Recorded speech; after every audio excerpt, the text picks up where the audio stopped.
আচ্ছা, একটা জনপ্রিয় প্রশ্ন আপনার এগেনস্টে এরকম যে আমরা ইন্ডিয়ার এগেনস্টে এত কথা শুনি, কিন্তু খোদ জৌনপুরি হচ্ছে ইন্ডিয়ায়, এটার আপনি আসলে কিভাবে দেখেন? আপনার যে ডিগ্রি, যেটাকে আমরা পিএইচডি বলতেছি, সেইগুলিও আসলে ভারতীয় শিক্ষা প্রতিষ্ঠানগুলি থেকে নেওয়া, সেটাকে আপনি কিভাবে দেখেন? এক লাইনে বললেই হবে, মানে এটা একটা জাস্ট জনপ্রিয় প্রশ্ন, আমি এটাকে অনেক বেশি। দেখুন এই খুব সুন্দর করে, আপনাকে এক লাইনে তো বলা যাবে না খালেদ ভাই, আমি 3 লাইনে বলে দিচ্ছি। সেটা হচ্ছে আমাদের বংশটা এসেছে আরব থেকে, অর্থাৎ আল্লাহর হাবিব নূর নবীজি মুহাম্মদ সাল্লাল্লাহু আলাইহি সাল্লামের আপন চাচা হযরত আব্বাসের বংশধর। পরবর্তীতে আমাদের বংশধর এসেছে বাগদাদ থেকে এসেছে ইউপিতে। আর আমার পরদাদার যিনি পিতা ছিলেন, পরদাদার পিতা, তিনি ছিলেন কারামত আলী জনপুর রহমতুল্লাহ জামাতা, অর্থাৎ মেয়ের দিক দিয়ে আবার আমরা কারামত আলী জনপুর রহমতুল্লাহর সাথে রক্ত সম্পর্কে সম্পর্কিত। 1947 সালে আমার পরদাদা জনপুর থেকে, আমার বাবার বয়স যখন 6 তখন চলে এসেছেন বাংলাদেশ। এখন আমার পরদাদা চিন্তা করলেন যে ভারতটা চলে গেছে হিন্দু শাসনে, এখানে আমরা স্বাধীনভাবে চলতে পারবো না, সেজন্য তিনি তো ইন্ডিয়া ত্যাগ করে বাংলাদেশেই চলে এসেছে। সেজন্য আমার বাবা 6 মাস বয়সে বাংলাদেশে এসেছে, আর আমাদের 5 ভাই 3 বোনের জন্ম বাংলাদেশে। অতএব এই জন্য ভারতের বিরুদ্ধে আমি বলতে পারবো না, সেটা কোনো কথা নেই। কিন্তু আমার প্রশ্ন হচ্ছে যে শেখ মুজিবের মায়ের বাড়ি কোথায়? না না, সেগুলি তো ভারতে, সেটা তো আরেকজনের প্রসঙ্গ, তো আরেকজনের প্রসঙ্গ। বলি না একটু বলি না, এটা তো বলতে হবে তো। তারপর হোসেন সৈয়দ সরওয়ার্দির বাড়ি কই ছিল? তার বাবার বাড়ি ছিল কলকাতা।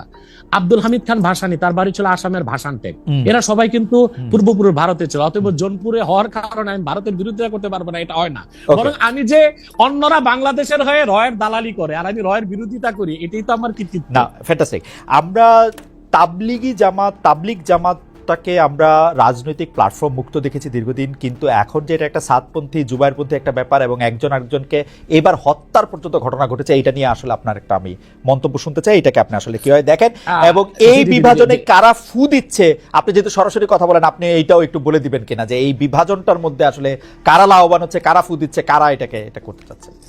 দেখুন, আমার কাছে যারা জুবাইরপন্থী তারা এসেছেন এবং কেন্দ্রীয় পর্যায়ে আমি তাদেরকে পরামর্শ দিয়েছি। কিছুদিন পর আমার কাছে এসেছিল সাতপন্থীগণ, কাকরাইলের শীর্ষ আমির যারা, তারা এসেছিলেন এবং তারা এসে আমাকে তাদের ইস্তেমায় যাওয়ার দাওয়াত করেছিলেন, কিন্তু আমি বলেছেন আমি যেতে পারবো না।